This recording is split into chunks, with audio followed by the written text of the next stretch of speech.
Hi, Troy. How are you?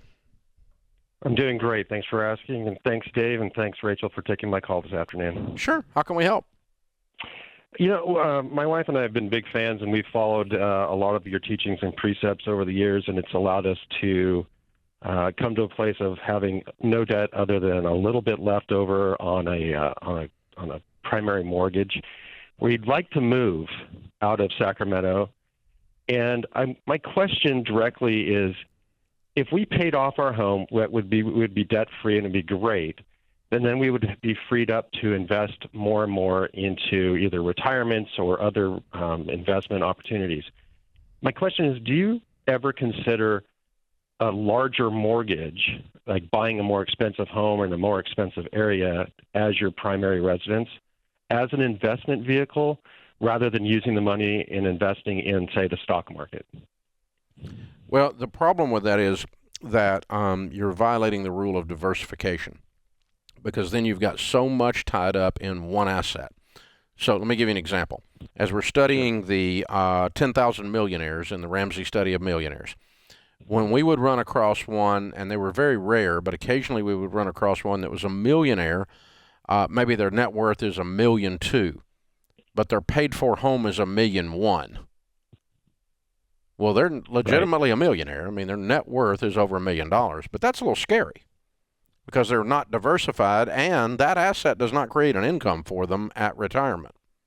Right. It creates a place for them to live. And so they could live in a $600,000 paid-for house and have $600,000 with $1.2 million, in other words, invested, creating income. And so while the home is an asset, it's not an income-producing asset. Right. So, in our situation, our retirement 401k is just shy of $1 million. Mm-hmm. Our daughter's colleges, we've saved, and we have that essentially taken care of with scholarships that they've received. We've got the emergency fund put in place. We've got cash in the bank. The current home value that we have is about $575,000, and we owe about $170,000 on it. And so we feel like we've got a good base. We could continue doing that, pay off the house, and so what price range home would you be in with your investment concept that you're pitching? Well, it's right around $1 million. And so, a 30-year all-in So you're mortgage, currently at 1,617 net worth, right? Right in there. And right. You'd have $1 million of it in your home. If we went down that road, yeah. And so that's a little high. Heavy. That's a little high. Yeah. That makes me a little nervous. It's not over in the stupid column. It's just the nervous approaching stupid column. It's not. Well, it's not I even. appreciate you saying that because my wife is listening on the other line. It's not even so. close to stupid. Okay, I'm joking around with you. You guys are brilliant. You're millionaires. Way to go! Congratulations. I'm so proud of you. You've done a lot of things right. You. So all we're doing is just discussing the fact that you're going to have 60% of your net worth tied up in non-income producing assets. I'll give you another example. That's about right. I'll give you another example of that. Okay, I've got a 250-acre farm that does absolutely nothing except hold the earth together, and is a place for me to shoot guns and drive four-wheelers. It does not create any income. It's worth millions of dollars, okay, but it does not create any income. If that was the larger portion of my total net worth, that would be unwise, because it really is a receptacle for bullets and four-wheelers. That's really all it does. It doesn't create anything for me to live off of.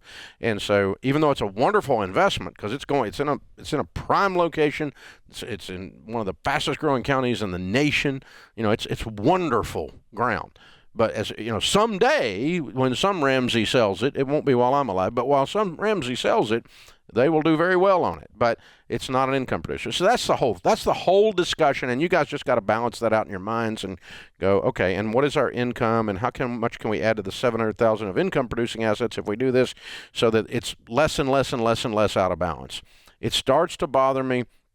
What percentage? Because you said 60 there, but what's the... Yeah, I mean, when you get north of 50, it starts to be scary. I mean, you got $1.2 million and half of it's in a house. That's not too bad, as long as you're adding to your investments, right? Yeah. But again, it would change. It skews. The percentages would skew as you go way up too. So let's say you had a $20 million net worth.